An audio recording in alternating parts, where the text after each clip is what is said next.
This is a World Cup 2026 update. Now reporting from the TNO Sports Desk, Tucking Ginger. Good morning, everyone, and welcome to day 2 of the 2026 FIFA World Cup. Let's get right to the recaps from yesterday's two games, Mexico against South Africa and South Korea versus Czechia.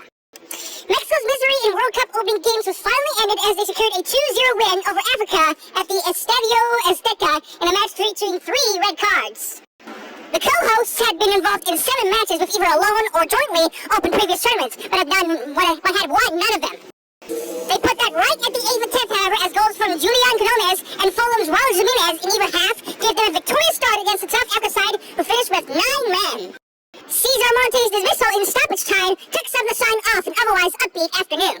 Meanwhile, Hwang In-byum scored a goal and set up another as South Korea rallied to defeat Czechia 2-1 in the second match yesterday evening.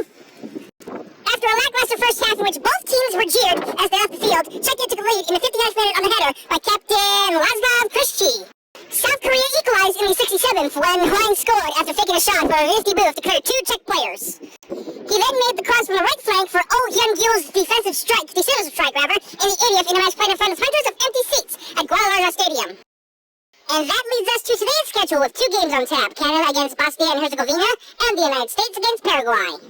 Canada will hope to follow Mexico's lead and make home advantage count. Their game gets underway at 3 p.m. Eastern in Toronto. The Canadians made their return to the global stage in Qatar in 2022, qualifying for a World Cup for the first time since 1986. With former Leeds boss Jesse March at the helm, Canada have experienced a mixed few years. They face a Bosnian side who are at their second ever World Cup, having made it to North America in dramatic style by beating both Wales and Italy in shootouts. Meanwhile, the United States begins its World Cup campaign against Paraguay in a Group D matchup at SoFi Stadium in Los Angeles. The Americans have reached the quarterfinals just once in the modern World Cup era, doing so in 2002, and will be hoping to make their deepest run yet in 2026. Christian Pulisic is expected to lead a U.S. squad looking to make the most of home field advantage and build momentum with a strong performance in its opening match. And that's your daily update for today. I'm Tucking Ginger. Enjoy the games, and I'll see you tomorrow for your next update. This has been a World Cup 2026 update.